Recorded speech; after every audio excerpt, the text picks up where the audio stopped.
Hello friends, welcome to ILA classes, the school of competitive exams. ಇವತ್ತಿನ ಪ್ರಮುಖವಾದಂತಹ current affairs ಟಾಪಿಕ್ಗಳನ್ನು discuss ಮಾಡೋಣ. ಈಗ discuss ಮಾಡ್ತಾ ಇರುವಂತಹ ಕರೆಂಟ್ ಅಫೇರ್ಸ್ ನೋಟ್ಸ್ಗಳು ಮತ್ತು ಮಂತ್ಲಿ ಕಂಪೈಲೇಷನ್ ಕರೆಂಟ್ ಅಫೇರ್ಸ್ ನೋಟ್ಸ್ಗಳನ್ನು ಫ್ರೀಯಾಗಿ ಡೌನ್ಲೋಡ್ ಮಾಡಿಕೊಳ್ಳಲು ನಮ್ಮ ಟೆಲಿಗ್ರಾಮ್ ಚಾನಲ್ ILA ಕ್ಲಾಸಸ್ಸನ್ನು ಸಬ್ಸ್ಕ್ರೈಬ್ ಮಾಡಿ. ಇವತ್ತಿನ ಡಿಸ್ಕಷನನ್ನು ಪ್ರಾರಂಭ ಮಾಡೋಣ. ಕಳೆದ ಸೆಷನ್ನಲ್ಲಿ ಕೇಳಲಾದಂತಹ ಪ್ರಶ್ನೆಯ ಸರಿಯಾದ ಉತ್ತರ ಏನು ಅಂತ ಮೊದಲು ತಿಳಿದುಕೊಳ್ಳೋದಾದರೆ, ಸತ್ಯಾರ್ಥ ಪ್ರಕಾಶ್ ಅನ್ನುವ ಪುಸ್ತಕವನ್ನು ಬರೆದಂತಹ ಲೇಖಕರು ಯಾರು ಅಂತ ಪ್ರಶ್ನೆಯನ್ನು ಕೇಳಲಾಗಿತ್ತು.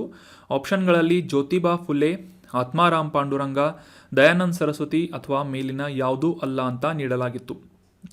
ಸರಿಯಾದ ಉತ್ತರ ಏನು ಅಂತಂದರೆ, ಈ ಒಂದು ಇಮೇಜ್ನಲ್ಲಿ ನೋಡೋ ಪ್ರಕಾರ ದಯಾನಂದ ಸರಸ್ವತಿ ಅವರು ಈ ಸತ್ಯಾರ್ಥ ಪ್ರಕಾಶ್ ಅನ್ನುವ ಪುಸ್ತಕವನ್ನು ಬರೆದಂತಹ ಕರ್ತೃ ಆಗಿದ್ದಾರೆ.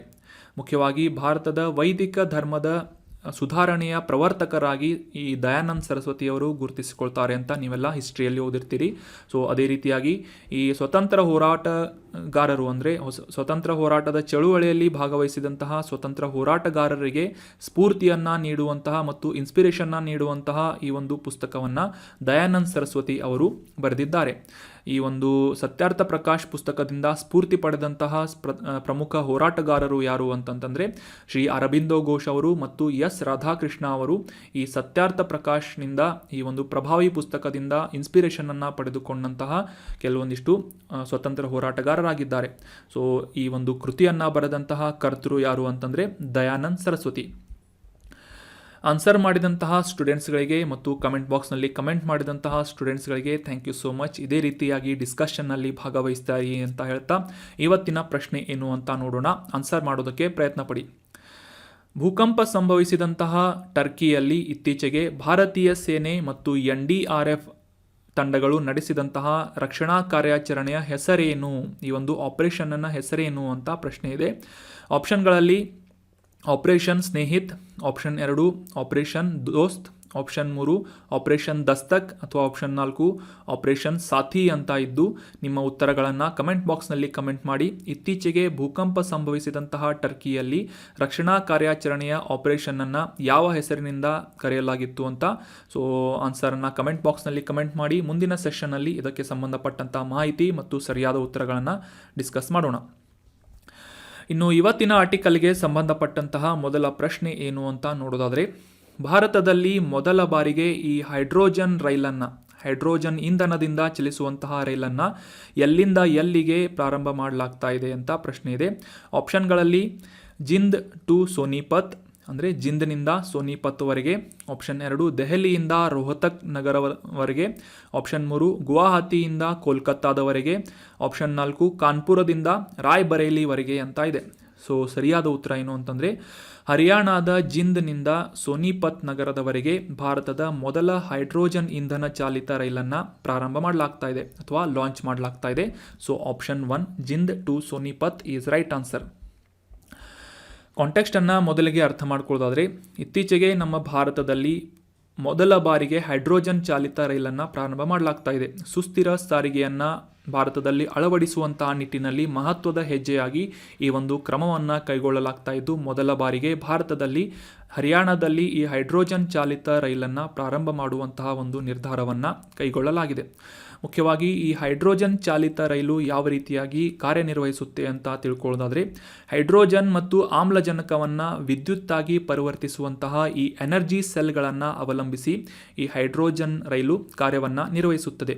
ಇತರ ಸಾಂಪ್ರದಾಯಿಕವಾಗಿ ನಡೆಸುವಂತಹ ರೈಲುಗಳು ಅಂದರೆ ಈ ಡೀಸೆಲ್ ರೈಲುಗಳಿಗೆ ಕಂಪೇರ್ ಮಾಡಿದರೆ ಶುದ್ಧವಾದಂತಹ ಮತ್ತು ಪರಿಸರ ಸ್ನೇಹಿಯಾದಂತಹ ಪರ್ಯಾಯವನ್ನು ನೀಡುವಲ್ಲಿ ಈ ಹೈಡ್ರೋಜನ್ ರೈಲು ಸಾಕಷ್ಟು ಯಶಸ್ವಿಯಾಗಲಿದೆ ಅಂತ ನಿರೀಕ್ಷೆಯನ್ನು ಇಟ್ಟುಕೊಳ್ಳಲಾಗಿದೆ. ಆಗಲೇ ಡಿಸ್ಕಸ್ ಮಾಡಿದ ಹಾಗೆ ಹರಿಯಾಣದ ಜಿಂದ್ ನಗರದಿಂದ ಸೋನಿಪತ್ವರೆಗೆ ಈ ಒಂದು ಹೈಡ್ರೋಜನ್ ಇಂಧನ ಚಾಲಿತ ರೈಲನ್ನು ಅದರ ಮಾರ್ಗವನ್ನು ನಿರ್ಧಾರ ಮಾಡಲಾಗಿದ್ದು, ಇದರ ಕೌಂಟರ್ ಪಾರ್ಟ್ ಆದಂತಹ ಡೀಸೆಲ್ ಇಂಜಿನ್ಗಳಿಗೆ ಹೋಲಿಸಿದರೆ ಸಾಕಷ್ಟು ಪರಿಸರದ ಪ್ರಯೋಜನಗಳನ್ನು ಈ ಹೈಡ್ರೋಜನ್ ಚಾಲಿತ ರೈಲು ನೀಡಲಿದೆ. ಅದರಲ್ಲೂ ಮುಖ್ಯವಾಗಿ ಈ ಹೈಡ್ರೋಜನ್ ರೈಲು ನೈಟ್ರೋಜನ್ ಆಕ್ಸೈಡ್ಗಳು ಕಾರ್ಬನ್ ಡೈಆಕ್ಸೈಡ್ಗಳು ಅಥವಾ ಇತರ ಹಾನಿಕಾರಕ ವಾಯು ಮಾಲಿನ್ಯಕಾರಕ ಕಣಗಳನ್ನು ಹೊರಸೂಸುವುದಿಲ್ಲ. ಇದರಿಂದಾಗಿ ಈ ವಾಯು ಮಾಲಿನ್ಯವನ್ನು ನಿಗ್ರಹಿಸುವಲ್ಲಿ, ಹವಾಮಾನ ಬದಲಾವಣೆಯನ್ನು ತಗ್ಗಿಸುವಲ್ಲಿ ಮತ್ತು ಒಟ್ಟಾರೆಯಾಗಿ ಪರಿಸರದ ಗುಣಮಟ್ಟವನ್ನು ಹೆಚ್ಚಿಸುವಲ್ಲಿ ಈ ಹೈಡ್ರೋಜನ್ ರೈಲುಗಳು ಸಾಕಷ್ಟು ಕ್ರೂಷಿಯಲ್ ಆದಂತಹ ನಿರ್ಣಾಯಕ ಪಾತ್ರವನ್ನು ವಹಿಸಲಿವೆ ಅಂತ ನಿರೀಕ್ಷೆಯನ್ನು ಇಟ್ಟುಕೊಳ್ಳಲಾಗಿದೆ. ಜಾಗತಿಕವಾಗಿ ಮೊದಲ ಬಾರಿಗೆ ಈ ರೀತಿಯಾದಂತಹ ಹೈಡ್ರೋಜನ್ ಇಂಧನ ಚಾಲನೆಯನ್ನು ಅಥವಾ ಹೈಡ್ರೋಜನ್ ಇಂಧನ ಚಾಲಿತ ರೈಲನ್ನು ಜರ್ಮನಿಯಲ್ಲಿ ಪ್ರಾಯೋಗಿಕವಾಗಿ ನಡೆಸಲಾಗಿತ್ತು. ಕೊರಾಡಿಯಾ ಐಲಿಂಟ್ ಅನ್ನುವ ಒಂದು ಕಂಪನಿಯಿಂದ ಈ ಇಂಧನ ಕೋಶಗಳನ್ನು, ಹೈಡ್ರೋಜನ್ ಇಂಧನ ಕೋಶಗಳನ್ನು ಬಳಸಿಕೊಂಡು ಈ ಒಂದು ಹೈಡ್ರೋಜನ್ ಚಾಲಿತ ರೈಲನ್ನು ಮೊದಲ ಬಾರಿಗೆ ಸ್ಥಾಪನೆ ಮಾಡಲಾಗಿತ್ತು ಅಥವಾ ಪ್ರಯಾಣವನ್ನು ನಡೆಸಲಾಗಿತ್ತು.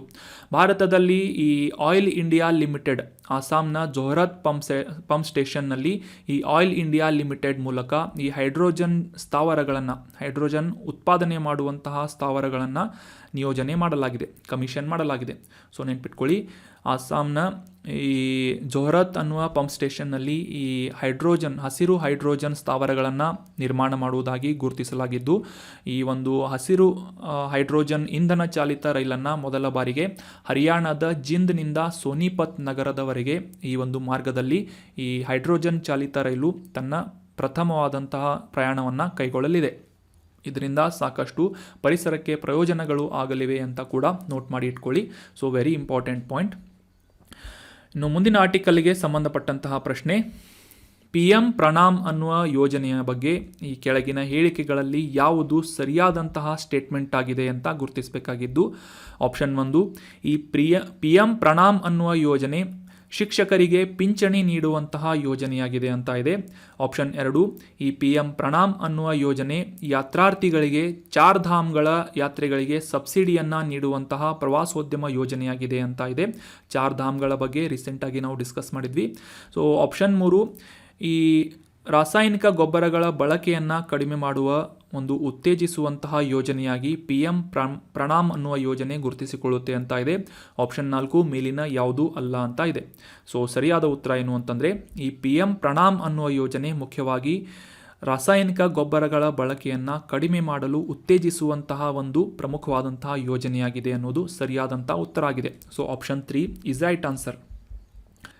ಈ PM ಪ್ರಣಾಮ್ ಅನ್ನುವ ಯೋಜನೆ ರೀಸೆಂಟಾಗಿ ನ್ಯೂಸ್ನಲ್ಲಿ ಯಾಕೆ ಇತ್ತು ಅಂತ ಕಾಂಟೆಕ್ಸ್ಟನ್ನು ಅರ್ಥ ಮಾಡ್ಕೊಳ್ಳೋದಾದರೆ, ಇತ್ತೀಚೆಗೆ ನಮ್ಮ ಕೇಂದ್ರ cabinet committee on economic affairs ಅಥವಾ ಆರ್ಥಿಕ ವ್ಯವಹಾರಗಳ ಕ್ಯಾಬಿನೆಟ್ ಸಮಿತಿಯಿಂದ ಈ PM ಪ್ರಣಾಮ್ ಅನ್ನುವ ಯೋಜನೆಗೆ ಅನುಮೋದನೆಯನ್ನು ನೀಡಲಾಗಿದೆ ಅಂತ ನ್ಯೂಸ್ನಲ್ಲಿ ಪಬ್ಲಿಷ್ ಆಗಿತ್ತು. ಸೊ ಈ PM ಪ್ರಣಾಮ್ ಅನ್ನುವ ಯೋಜನೆಯ ಫುಲ್ ಫಾರ್ಮನ್ನು ತಿಳ್ಕೊಳ್ಳೋದಾದರೆ, ಪ್ರಧಾನಮಂತ್ರಿ program for restoration awareness generation nourishment and amelioration of mother earth ಅನ್ನೋದು ಇದರ ಫುಲ್ ಫಾರ್ಮ್ ಆಗಿದೆ. ಕನ್ನಡದಲ್ಲಿ ಅರ್ಥ ಮಾಡ್ಕೊಳ್ಳೋದಾದರೆ, ಭೂಮಿ ತಾಯಿಯ ಪುನಃಸ್ಥಾಪನೆ, ಜಾಗೃತಿ, ಉತ್ಪಾದನೆ, ಪೋಷಣೆ ಮತ್ತು ಸುಧಾರಣೆ ಅನ್ನುವ ಒಂದು ಸ್ಕೀಮನ್ನು PM ಪ್ರಣಾಮ್ ಅನ್ನುವ ಯೋಜನೆಯ ಮೂಲಕ ಕೇಂದ್ರ ಕ್ಯಾಬಿನೆಟ್ ಕಮಿಟಿ ಆನ್ ಎಕನಾಮಿಕ್ ಅಫೇರ್ಸ್ನಿಂದ ಪ್ರಪೋಸಲನ್ನು ಅಥವಾ ಈ ಒಂದು ಅಪ್ರೂವಲನ್ನು ನೀಡಲಾಗಿದೆ ಅಂತ ನಾವು ಕಾಂಟೆಕ್ಸ್ಟನ್ನು ಅರ್ಥ ಮಾಡ್ಕೋಬಹುದಾಗಿದೆ. ಯಾವ ರೀತಿಯಾಗಿ ಈ ಒಂದು ಭೂಮಿಯ ಫಲವತ್ತತೆಯನ್ನು ಅಥವಾ ಒಂದು ಭೂಮಿಯ ಸುಧಾರಣೆಯನ್ನು ಈ ಒಂದು PM ಪ್ರಣಾಮ್ ಅನ್ನೋ ಯೋಜನೆ ಮಾಡಲಿದೆ ಅಂತ ಅರ್ಥ ಮಾಡ್ಕೊಳ್ಳೋದಾದರೆ, ಮುಖ್ಯವಾಗಿ ಈ ಪ್ರತಿಯೊಂದು ರಾಜ್ಯದಲ್ಲಿ ಈ ರಾಸಾಯನಿಕ ಗೊಬ್ಬರಗಳ ಬಳಕೆಯನ್ನು ಕಡಿಮೆ ಮಾಡುವಂತಹ ನಿಟ್ಟಿನಲ್ಲಿ ಮತ್ತು ಈ ರಾಸಾಯನಿಕ ಗೊಬ್ಬರಕ್ಕೆ ಪರ್ಯಾಯ ರಸಗೊಬ್ಬರಗಳನ್ನು ಅಳವಡಿಸಿಕೊಳ್ಳುವಂತಹ ರಾಜ್ಯಗಳಿಗೆ ಪ್ರೋತ್ಸಾಹದ ನಿಟ್ಟಿನಲ್ಲಿ ಸಬ್ಸಿಡಿಯನ್ನು ಒದಗಿಸುವಂತಹ ಒಂದು ಯೋಜನೆ ಈ PM ಪ್ರಣಾಮ್ ಅನ್ನುವ ಯೋಜನೆಯಾಗಿದೆ. ಸಿಂಪಲ್ ಆಗಿ ನೆನ್ಪಿಟ್ಕೋಬೇಕು ಅಂತಂದರೆ, ಈ ಹೊಲಗಳಲ್ಲಿ ರಾಸಾಯನಿಕ ಗೊಬ್ಬರಗಳ ಪ್ರಮಾಣವನ್ನು ಕಡಿಮೆ ಮಾಡುವಂತಹ ನಿಟ್ಟಿನಲ್ಲಿ ರಾಜ್ಯ ಸರ್ಕಾರಗಳಿಗೆ ಪ್ರೋತ್ಸಾಹವನ್ನು ಸಬ್ಸಿಡಿ ರೂಪದಲ್ಲಿ ನೀಡುವಂತಹ ಒಂದು ಯೋಜನೆ PM ಪ್ರಣಾಮ್ ಅನ್ನುವ ಯೋಜನೆ ಆಗಿದೆ. ಸೊ ಈ ರಾಸಾಯನಿಕ ಗೊಬ್ಬರಕ್ಕೆ ಅಲ್ಟರ್ನೇಟ್ ಆದಂತಹ ಅಥವಾ ಪರ್ಯಾಯವಾದಂತಹ ಜೈವಿಕ ಗೊಬ್ಬರಗಳು, ಸಾವಯವ ಗೊಬ್ಬರಗಳು ಮತ್ತು ಅದರ ಜೊತೆಗೆ ಈ ರಸಗೊಬ್ಬರಗಳ ಸಮತೋಲಿತ ಬಳಕೆಯನ್ನು ಉತ್ತೇಜಿಸುವಂತಹ ಗುರಿಯನ್ನು ಈ PM ಪ್ರಣಾಮ್ ಅನ್ನುವ ಯೋಜನೆ ಹೊಂದಿದ್ದು, ಈ ರೀತಿಯಾದಂತಹ ಎಲ್ಲ ಪ್ರಕ್ರಿಯೆಗಳನ್ನು ಟ್ರ್ಯಾಕ್ ಮಾಡುವಂತಹ ನಿಟ್ಟಿನಲ್ಲಿ ಭಾರತದ ಇಂಟಿಗ್ರೇಟೆಡ್ ಫರ್ಟಿಲೈಸರ್ಸ್ ಮ್ಯಾನೇಜ್ಮೆಂಟ್ ಸಿಸ್ಟಮ್ ಅಥವಾ IFMS ಅನ್ನುವ ಒಂದು ಸಂಸ್ಥೆಯಿಂದ ಈ ರಸಗೊಬ್ಬರಗಳ ಬಳಕೆಯ ಒಂದು ಪ್ರಕ್ರಿಯೆಯನ್ನು ಟ್ರ್ಯಾಕ್ ಮಾಡುವಂತಹ ಒಂದು ಪ್ಲ್ಯಾಟ್ಫಾರ್ಮನ್ನು ಕೂಡ ಪ್ರಾರಂಭ ಮಾಡಲಾಗಿದೆ. ಸೊ ನೆನ್ಪಿಟ್ಕೊಳ್ಳಿ, PM ಪ್ರಣಾಮ್ ಅನ್ನುವ ಯೋಜನೆ ರಾಸಾಯನಿಕ ಗೊಬ್ಬರಗಳ ಬಳಕೆಯನ್ನು ಕಡಿಮೆ ಮಾಡುವಂತಹ ನಿಟ್ಟಿನಲ್ಲಿ ಮತ್ತು ಭೂಮಿಯ ಫಲವತ್ತತೆಯನ್ನು ಹೆಚ್ಚು ಮಾಡುವಂತಹ ಒಂದು ಉದ್ದೇಶದಿಂದ ಕೇಂದ್ರ ಸರ್ಕಾರದಿಂದ ಜಾರಿಗೊಳಿಸಲಾದಂತಹ ಒಂದು ಯೋಜನೆಯಾಗಿದೆ ಅಂತ ನೋಟ್ ಮಾಡಿ ಇಟ್ಕೋಬಹುದಾಗಿದೆ. ಇನ್ನು ಮುಂದಿನ ಆರ್ಟಿಕಲ್ಗೆ ಸಂಬಂಧಪಟ್ಟಂತಹ ಪ್ರಶ್ನೆ, ಝೀರೋ FIR. ಸಾಮಾನ್ಯವಾಗಿ ನೀವು FIR ಅಂದರೆ ಏನು ಅಂತ ತಿಳ್ಕೊಂಡಿರ್ತೀರಿ. ಝೀರೋ FIR ಬಗ್ಗೆ ಈ ಕೆಳಗಿನ ಹೇಳಿಕೆಗಳಲ್ಲಿ ಯಾವುದು ಸರಿಯಾದಂತಹ ಸ್ಟೇಟ್ಮೆಂಟ್ ಆಗಿದೆ ಅಂತ ಗುರುತಿಸಬೇಕಾಗಿದೆ. ಆಪ್ಷನ್ 1, ಇದನ್ನು ಪೊಲೀಸ್ ಅಧಿಕಾರಿಯು ಅವನ ಅಥವಾ ಅವಳ ನ್ಯಾಯವ್ಯಾಪ್ತಿಯೊಳಗೆ ಮಾತ್ರ ದಾಖಲಿಸಲಾಗುತ್ತದೆ ಅಂತ ಇದೆ. ಆಪ್ಷನ್ 2, ಈ ಝೀರೋ FIR ಮುಖ್ಯವಾಗಿ ಪೊಲೀಸ್ ಅಧಿಕಾರಿಯಿಂದ ನ್ಯಾಯಾಲಯದ ಆದೇಶದ ಮೂಲಕ ಅದನ್ನು ದಾಖಲಿಸಲಾಗುತ್ತೆ ಅಂತ ಇದೆ. ಆಪ್ಷನ್ 3, ಇದನ್ನು ಪೊಲೀಸ್ ಅಧಿಕಾರಿಯು ಅವನ ಅಥವಾ ಅವಳ ನ್ಯಾಯವ್ಯಾಪ್ತಿಯ ಹೊರಗಡೆ ಸಹ ದಾಖಲಿಸಲಾಗುತ್ತದೆ ಅಂತ ಇದೆ. ಆಪ್ಷನ್ 4, ಮೇಲಿನ ಯಾವುದೂ ಅಲ್ಲ ಅಂತ ಇದೆ. ಸೊ ಈ ರೀತಿಯಾದಂತಹ ಸ್ಟೇಟ್ಮೆಂಟ್ ರೂಪದಲ್ಲಿ ಕ್ವಶನ್ಗಳನ್ನು ಕೇಳೋದು ಸಾಕಷ್ಟು ಹೆಚ್ಚಾಗ್ತಾ ಇದೆ. ಸೊ ಹೀಗಾಗಿ ಈ ಸ್ಟೇಟ್ಮೆಂಟ್ಗಳನ್ನು ಕರೆಕ್ಟಾಗಿ ಅಬ್ಸರ್ವ್ ಮಾಡಿ. ನಿಮಗೆ ಅರ್ಥ ಆಗಿಲ್ಲ ಅಂತಂದರೆ ಪಾಸ್ ಮಾಡಿ ಆ ಸ್ಟೇಟ್ಮೆಂಟ್ಗಳನ್ನು ನೋಡಿ ಆಮೇಲೆ ಆನ್ಸರನ್ನು ತಿಳಿದುಕೊಳ್ಳಿ. ಸೊ ಸರಿಯಾದ ಉತ್ತರ ಏನು ಅಂತಂದರೆ ಆಪ್ಷನ್ 3, ಝೀರೋ FIR ಅಂತಂದರೆ ಯಾವುದೇ ಪೊಲೀಸ್ ಅಧಿಕಾರಿಯು ಅವರ ನ್ಯಾಯವ್ಯಾಪ್ತಿಯ ಹೊರಗಡೆ ದಾಖಲಿಸುವಂತಹ ಒಂದು ಇನ್ಫಾರ್ಮೇಷನ್ ರಿಪೋರ್ಟ್ ಆಗಿದೆ ಅಥವಾ ರಿಪೋರ್ಟ್ ಆಗಿದೆ. So option 3 is right answer. ಕಾಂಟೆಕ್ಸ್ಟನ್ನು ಮೊದಲಿಗೆ ಅರ್ಥ ಮಾಡ್ಕೊಳ್ಳೋದಾದರೆ, ಈ ಮಣಿಪುರದಲ್ಲಿ ಅತಿಯಾದಂಥ ಹಿಂಸಾಚಾರ ನಡೀತಾ ಇದೆ ಅಂತ ನಾವು ಮೇಲಿಂದ ಮೇಲೆ ನ್ಯೂಸ್ನಲ್ಲಿ ಓದ್ತಾ ಇದ್ದೇವೆ. ಸೊ ಇದೇ ಒಂದು ಸಂದರ್ಭದಲ್ಲಿ ಸುಮಾರು 30%ನಷ್ಟು ಫಸ್ಟ್ ಇನ್ಫಾರ್ಮೇಷನ್ ರಿಪೋರ್ಟ್ಗಳನ್ನು ಅಥವಾ FIRಗಳನ್ನು ಝೀರೋ FIR ರೂಪದಲ್ಲಿ ತಮ್ಮ ನ್ಯಾಯವ್ಯಾಪ್ತಿಯ ಹೊರಗಡೆ ಕೂಡ ಸುವೋಮೋಟೋ ಕಾರಣದಿಂದಾಗಿ ಅಥವಾ ಸುವೋಮೋಟೋ ಪ್ರಕ್ರಿಯೆಯ ಮೂಲಕ ಪೊಲೀಸರು ಈ ಝೀರೋ FIRಗಳನ್ನು ದಾಖಲಿಸ್ತಾ ಇದ್ದಾರೆ ಅಂತ ನ್ಯೂಸ್ನಲ್ಲಿ ಪಬ್ಲಿಷ್ ಆಗಿತ್ತು. ಸೊ ಹೀಗಾಗಿ ಈ ಝೀರೋ FIR ಅನ್ನುವ ಈ ಒಂದು ಕಾನ್ಸೆಪ್ಟ್ ಟರ್ಮ್ ನ್ಯೂಸ್ನಲ್ಲಿರುವುದರಿಂದ ಇದಕ್ಕೆ ಸಂಬಂಧಪಟ್ಟಂತಹ ಕಾನ್ಸೆಪ್ಟನ್ನು ಅಂಡರ್ಸ್ಟ್ಯಾಂಡ್ ಮಾಡ್ಕೊಳ್ಳೋದು ನಮಗೆ examination point of view important ಆಗುತ್ತೆ. ಸೊ ಹೀಗಾಗಿ ಕಾನ್ಸೆಪ್ಟನ್ನು ಕ್ಲಿಯರ್ ಆಗಿ ಅಂಡರ್ಸ್ಟ್ಯಾಂಡ್ ಮಾಡ್ಕೊಳ್ಳಿ. ಏನಾದರೂ ಡೌಟ್ ಇದ್ದರೆ ಕಮೆಂಟ್ ಬಾಕ್ಸ್ನಲ್ಲಿ ಕಮೆಂಟ್ ಮಾಡಿ ಮತ್ತು ಈ ಒಂದು ಕಾನ್ಸೆಪ್ಟನ್ನು ನೋಟ್ ಮಾಡಿಕೊಂಡು ಮತ್ತೊಮ್ಮೆ ರಿವೈಸ್ ಮಾಡ್ತಾ ಇರಿ. ಸಾಮಾನ್ಯವಾಗಿ FIR ಅಂತಂದರೆ ಯಾವುದೇ ಒಬ್ಬ ಪೊಲೀಸ್ ಅಧಿಕಾರಿ ತನ್ನ ನ್ಯಾಯವ್ಯಾಪ್ತಿ ಅಥವಾ ತನ್ನ ಜ್ಯೂರಿಸ್ಡಿಕ್ಷನಲ್ಲಿ ಆದಂತಹ ಅಪರಾಧಗಳನ್ನು ರೆಕಾರ್ಡ್ ಮಾಡುವಂತಹ ಪ್ರಥಮ ಮಾಹಿತಿ ಆಗಿರುತ್ತೆ. ಸೊ ಈಗ ಝೀರೋ FIR ಅಂತಂದರೆ ಆಯಾ ಅಧಿಕಾರಿ ತಮ್ಮ ನ್ಯಾಯವ್ಯಾಪ್ತಿಯಲ್ಲಿ ಇಲ್ಲದೆ ಹೋದರೂ ಕೂಡ ಯಾವುದೇ ಒಂದು ಅಪರಾಧ ಸಂಭವಿಸಿದಂತಹ ಸಂದರ್ಭದಲ್ಲಿ ಅವುಗಳನ್ನು ರೆಕಾರ್ಡ್ ಮಾಡುವಂತಹ ಅಥವಾ ಆ ಒಂದು ಫಸ್ಟ್ ಇನ್ಫಾರ್ಮೇಷನ್ ರಿಪೋರ್ಟನ್ನು ರೆಕಾರ್ಡ್ ಮಾಡುವಂತಹ ಒಂದು ವ್ಯವಸ್ಥೆ ಝೀರೋ FIR ಅಂತ ಕರೆಸಿಕೊಳ್ಳುತ್ತೆ. ಸಿಂಪಲ್ ಆಗಿ ನೀವು ಅಂಡರ್ಸ್ಟ್ಯಾಂಡ್ ಮಾಡ್ಕೋಬಹುದಾಗಿದೆ. ತಮಗೆ ಯಾವುದೇ ಅಧಿಕಾರ ವ್ಯಾಪ್ತಿ ಇಲ್ಲದೆ ಇದ್ದರೂ ಸಹ ಆ ಒಂದು ಎಕ್ಸ್ಕ್ಯೂಸ್ಗಳನ್ನು ನೀಡದೆ ಕಂಪಲ್ಸರಿಯಾಗಿ ಅಧಿಕಾರಿಗಳು ಈ ಒಂದು FIR ಅನ್ನು ರೆಕಾರ್ಡ್ ಮಾಡುವಂತಹ ಒಂದು ಪ್ರಾವಧಾನವನ್ನು ಇತ್ತೀಚೆಗೆ ಅಂದರೆ 2012ರಲ್ಲಿ ನಿರ್ಭಯಾ ಸಾಮೂಹಿಕ ಅತ್ಯಾಚಾರದ ಹಿನ್ನೆಲೆಯಲ್ಲಿ ಸ್ಥಾಪನೆ ಮಾಡಲಾದಂತಹ ನ್ಯಾಯಮೂರ್ತಿ ವರ್ಮಾ ಸಮಿತಿ, ಜಸ್ಟಿಸ್ ವರ್ಮಾ ಸಮಿತಿಯ ಒಂದು ಶಿಫಾರಸಿನ ಮೇರೆಗೆ ಈ ಝೀರೋ FIR ಚಾಲ್ತಿಯಲ್ಲಿ ಬರ್ತಾ ಇದೆ. ಸೊ ಮುಖ್ಯವಾಗಿ ಈ FIR ನಂತರ ತನಿಖೆಯನ್ನು ಪ್ರಾರಂಭಿಸುವುದಷ್ಟೇ ಅಲ್ಲದೆ ನಿಜವಾದಂತಹ ಅಧಿಕಾರ ವ್ಯಾಪ್ತಿಯನ್ನು ಹೊಂದಿದಂತಹ ಪೊಲೀಸ್ ಠಾಣೆಗೆ ಆ FIR ಅನ್ನು ನಂತರ ಟ್ರಾನ್ಸ್ಫರ್ ಮಾಡಲಾಗುತ್ತೆ.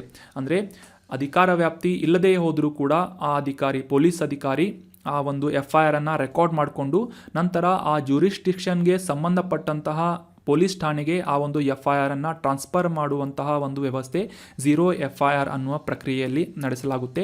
2012ರಲ್ಲಿ ಜಸ್ಟಿಸ್ ವರ್ಮಾ ಕಮಿಟಿಯ ಒಂದು ರೆಫರೆನ್ಸ್ ಮೇಲೆ ಅಥವಾ ರೆಕಮೆಂಡೇಶನ್ ಮೇಲೆ ಈ ಝೀರೋ FIR ಅನ್ನು ಪರಿಚಯಪಡಿಸಲಾಗಿತ್ತು ಅಥವಾ ಇಂಟ್ರೊಡ್ಯೂಸ್ ಮಾಡಲಾಗಿತ್ತು.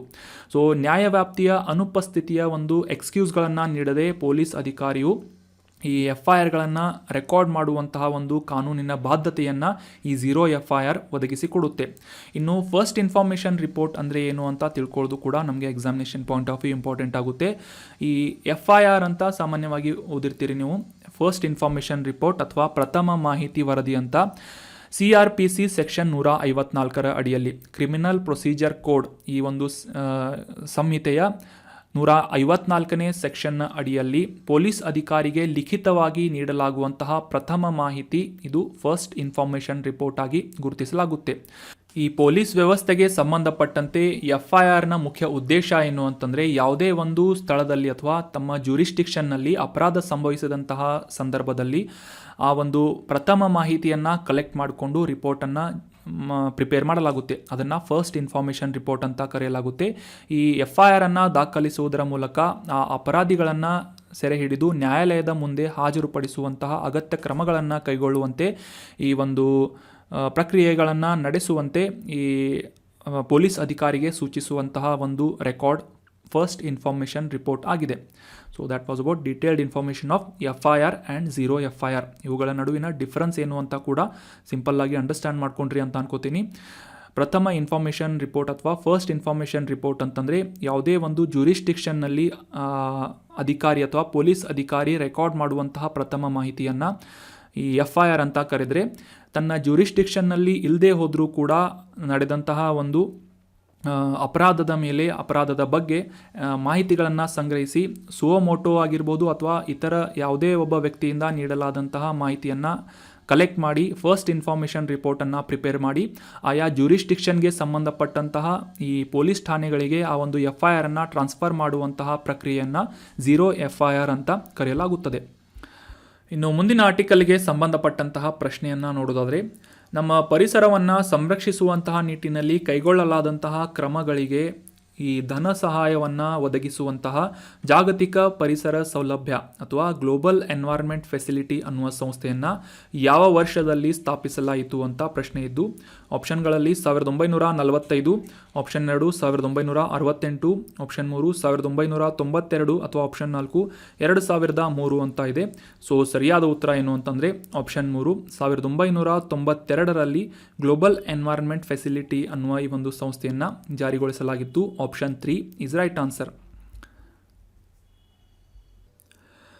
ಇತ್ತೀಚೆಗೆ ಈ ಗ್ಲೋಬಲ್ ಎನ್ವೈರ್ಮೆಂಟ್ ಫೆಸಿಲಿಟಿ ನ್ಯೂಸ್ನಲ್ಲಿ ಯಾಕೆ ಇತ್ತು ಅಂತ ಕಾಂಟೆಕ್ಸ್ಟನ್ನು ಅರ್ಥ ಮಾಡ್ಕೊಳ್ಳೋದಾದರೆ, ಬ್ರೆಜಿಲ್ನಲ್ಲಿ 64ನೇ ಜಾಗತಿಕ ಪರಿಸರ ಸೌಲಭ್ಯ ಅಥವಾ ಗ್ಲೋಬಲ್ ಎನ್ವೈರ್ಮೆಂಟ್ ಫೆಸಿಲಿಟಿಯ ಕೌನ್ಸಿಲ್ ಸಭೆಯನ್ನು ಆಯೋಜನೆ ಮಾಡಲಾಗಿತ್ತು.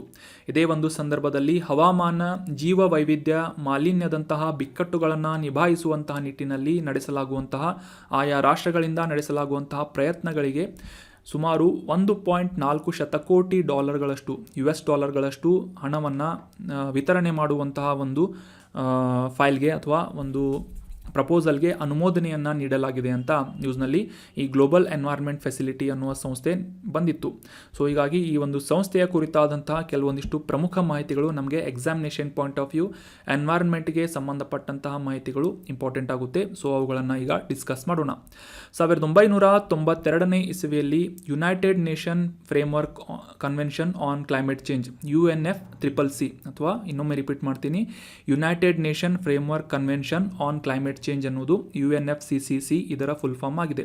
ಸೊ ಇದರ ಅಡಿಯಲ್ಲಿ 1992ರಲ್ಲಿ ಬ್ರೆಜಿಲ್ನ ರಿಯೋ ಅನ್ನುವ ನಗರದಲ್ಲಿ ಅರ್ತ್ ಶೃಂಗಸಭೆ ಅಥವಾ ಅರ್ತ್ ಸಮಿಟ್ ಅನ್ನು ಆಯೋಜನೆ ಮಾಡಲಾಗಿತ್ತು.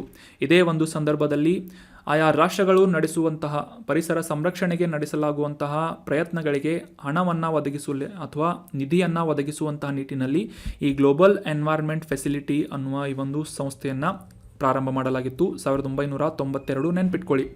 ಸೊ ಮುಖ್ಯವಾಗಿ ಈ ಜೀವ ವೈವಿಧ್ಯತೆ ನಷ್ಟ ಆಗಿರ್ಬೋದು, ಹವಾಮಾನ ಬದಲಾವಣೆ ಆಗಿರ್ಬೋದು, ಮಾಲಿನ್ಯ ಮತ್ತು ಭೂಮಿ ಮತ್ತು ಸಾಗರದ ಆರೋಗ್ಯದ ಮೇಲಿನ ಒತ್ತಡಗಳನ್ನು ಎದುರಿಸುವಂತಹ ನಿಟ್ಟಿನಲ್ಲಿ ನಡೆಸಲಾಗುವಂತಹ ಕ್ರಮಗಳಿಗೆ ಅಥವಾ ಪ್ರಯತ್ನಗಳಿಗೆ ನಿಧಿಯನ್ನು ಒದಗಿಸುವಂತಹ ಒಂದು ಫಂಡಿಂಗ್ ಫ್ಯಾಮಿಲಿಯಾಗಿ ಗ್ಲೋಬಲ್ ಎನ್ವೈರ್ಮೆಂಟ್ ಫೆಸಿಲಿಟಿ ಗುರುತಿಸಿಕೊಳ್ಳುತ್ತೆ.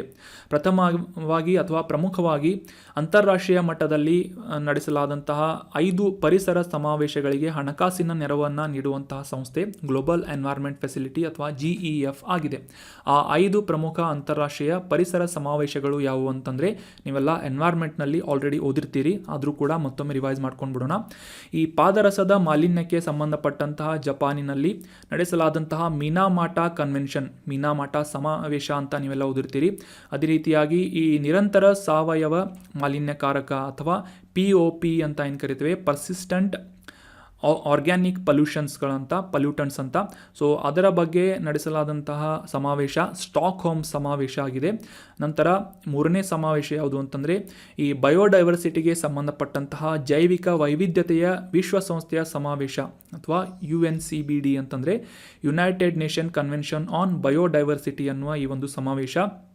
ನಂತರ ಈ ಮರುಭೂಮಿ ಸೃಷ್ಟಿಯಾಗುವುದನ್ನು ಎದುರಿಸುವಂತಹ ವಿಶ್ವಸಂಸ್ಥೆಯ ಸಮಾವೇಶ united nation convention on combating desertification ಅನ್ನೋದು ಇದರ ಫುಲ್ ಫಾರ್ಮ್ ಆಗಿದೆ, UNCCD ಅಂತ. United nation convention on combating desertification ಅಂದರೆ ಮರುಭೂಮಿಯಾಗುವಂತಹ ಒಂದು ಪರಿಸ್ಥಿತಿಗಳನ್ನು ಎದುರಿಸುವಂತಹ ಒಂದು ವಿಶ್ವಸಂಸ್ಥೆಯ ಸಮಾವೇಶ. ನಂತರ ಆಲ್ರೆಡಿ ಡಿಸ್ಕಸ್ ಮಾಡಿದ ಹಾಗೆ United Nations framework convention on climate change ಅಂತ UNFCCC ಅಂತ ಇದರ ಶಾರ್ಟ್ ಫಾರ್ಮ್ ಆಗಿದೆ. ಸೊ ಈ ರೀತಿಯಾದಂತಹ ಪ್ರಮುಖ 5 ಅಂತಾರಾಷ್ಟ್ರೀಯ ಪರಿಸರ ಸಮಾವೇಶಗಳು ನಡೆಸುವಂತಹ ಪರಿಸರ ಸಂರಕ್ಷಣೆಗಾಗಿ ನಡೆಸುವಂತಹ ಪ್ರಯತ್ನಗಳಿಗೆ ನಿಧಿಗಳನ್ನು ಹಣಕಾಸಿನ ನೆರವನ್ನು ನೀಡುವಂತಹ ಸಂಸ್ಥೆ ಗ್ಲೋಬಲ್ ಎನ್ವೈರನ್ಮೆಂಟ್ ಫೆಸಿಲಿಟಿ ಆಗಿದೆ. ಸದ್ಯಕ್ಕೆ ಭಾರತವನ್ನು ಒಳಗೊಂಡಂತೆ ಸುಮಾರು 184 ಸದಸ್ಯ ರಾಷ್ಟ್ರಗಳನ್ನು ಈ GEF ಒಳಗೊಂಡಿದ್ದು ಇದರ ಮುಖ್ಯ ಕಚೇರಿ ಅಥವಾ ಪ್ರಧಾನ ಸೆಕ್ರೆಟರಿಯೇಟ್ ಎಲ್ಲಿದೆ ಅಂತಂದರೆ ಅಮೆರಿಕಾದ ವಾಷಿಂಗ್ಟನ್ DC ಲೊಕೇಟ್ ಆಗಿದೆ. So that was about detailed information of global environment facility. Note ಮಾಡಿ ಇಟ್ಕೊಳ್ಳಿ, ವೆರಿ ಇಂಪಾರ್ಟೆಂಟ್. ಈ ಎಲ್ಲ ಸಮಾವೇಶಗಳನ್ನು ಕೂಡ ನೋಟ್ ಮಾಡಿ ಇಟ್ಕೊಳ್ಳಿ, ಎಕ್ಸಾಮ್ನಲ್ಲಿ ಕೇಳ್ತಾ ಇರ್ತಾರೆ. ಈ ಜೈವಿಕ ವೈವಿಧ್ಯತೆಗೆ ಸಂಬಂಧಪಟ್ಟಂತಹ ಸಮಾವೇಶ ಯಾವುದು ಮತ್ತು ಈ ಮರುಭೂಮಿ ಸೃಷ್ಟಿಯಾಗುವುದನ್ನು ಎದುರಿಸುವಂತಹ ವಿಶ್ವಸಂಸ್ಥೆಯ ಸಮಾವೇಶ ಯಾವುದು, ಅದರ ಬಗ್ಗೆ ಮಾಹಿತಿಗಳನ್ನು ಕೂಡ ಕಲೆಕ್ಟ್ ಮಾಡಿ ಅಂತ ಹೇಳ್ತಾ. So that was all about today's articles. ಈಗ ಡಿಸ್ಕಸ್ ಮಾಡಲಾದಂತಹ ಎಲ್ಲ ಆರ್ಟಿಕಲ್ಸ್ಗಳನ್ನು ಮತ್ತೊಮ್ಮೆ ರಿವೈಸ್ ಮಾಡ್ಕೊಂಡ್ಬಿಡೋಣ. ಮೊದಲ ಆರ್ಟಿಕಲ್ನಲ್ಲಿ ನಾವು ಭಾರತದ ಮೊದಲ ಹೈಡ್ರೋಜನ್ ಚಾಲಿತ ರೈಲನ್ನು ಹರಿಯಾಣದ ಜಿಂದ್ನಿಂದ ಸೋನಿಪತ್ವರೆಗೆ ಪ್ರಾರಂಭ ಮಾಡಲಾಗ್ತಾ ಇದೆ ಅಂತ ಡಿಸ್ಕಸ್ ಮಾಡಿದ್ವಿ. ಯಾವ ರೀತಿಯಾಗಿ ಈ ಹೈಡ್ರೋಜನ್ ಚಾಲಿತ ರೈಲು ಪರಿಸರಕ್ಕೆ ಪ್ರಯೋಜನಗಳನ್ನು ಮಾಡಲಿದೆ ಅಂತ ಕೂಡ ಡಿಸ್ಕಸ್ ಮಾಡಿದ್ವಿ. ನಂತರದ ಆರ್ಟಿಕಲ್ನಲ್ಲಿ ಪ್ರಧಾನಮಂತ್ರಿ ಪ್ರಣಾಮ್ ಯೋಜನೆಯ ಬಗ್ಗೆ ಡೀಟೇಲ್ ಆಗಿ ಡಿಸ್ಕಸ್ ಮಾಡಿದ್ವಿ. ಮುಖ್ಯವಾಗಿ ಈ ರಾಸಾಯನಿಕ ಗೊಬ್ಬರಗಳ ಬಳಕೆಯನ್ನು ಕಡಿಮೆ ಮಾಡುವಂತಹ ನಿಟ್ಟಿನಲ್ಲಿ ಪ್ರಾರಂಭವಾದಂತಹ ಯೋಜನೆ ಪ್ರಧಾನಮಂತ್ರಿ ಪ್ರಣಾಮ್ ಅನ್ನುವ ಯೋಜನೆಯಾಗಿದೆ ಅಂತ ತಿಳ್ಕೊಂಡ್ವಿ. ನಂತರದ ಆರ್ಟಿಕಲ್ ನಲ್ಲಿ ಝೀರೋ FIR ಅಂತಂದರೆ ಏನು ಅಂತ ಕಾನ್ಸೆಪ್ಟನ್ನು ಅಂಡರ್ಸ್ಟ್ಯಾಂಡ್ ಮಾಡ್ಕೊಂಡ್ವಿ. ಅದೇ ರೀತಿಯಾಗಿ FIR ಅಂದರೆ ಮತ್ತು ಝೀರೋ FIR ನಡುವಿನ ಒಂದು ಡಿಫ್ರೆನ್ಸನ್ನು ಕೂಡ ಕ್ಲಿಯರ್ ಆಗಿ ಅಂಡರ್ಸ್ಟ್ಯಾಂಡ್ ಮಾಡ್ಕೊಂಡ್ವಿ. ನಂತರದ ಆರ್ಟಿಕಲ್ನಲ್ಲಿ ಗ್ಲೋಬಲ್ ಎನ್ವೈರ್ಮೆಂಟ್ ಫೆಸಿಲಿಟಿ ಅನ್ನುವ ಈ ಒಂದು ಸಂಸ್ಥೆಯ ಕುರಿತಾದಂತಹ ಡೀಟೇಲ್ ಮಾಹಿತಿಗಳನ್ನು ಡಿಸ್ಕಸ್ ಮಾಡಿದ್ವಿ. So that was all about today's discussion. ಈ ಕಂಟೆಂಟನ್ನು ನಿಮ್ಮ ಎಲ್ಲ ಫ್ರೆಂಡ್ಸ್ಗಳ ಜೊತೆ ಶೇರ್ ಮಾಡಿ. Thank you so much for joining the discussion. Have a nice day.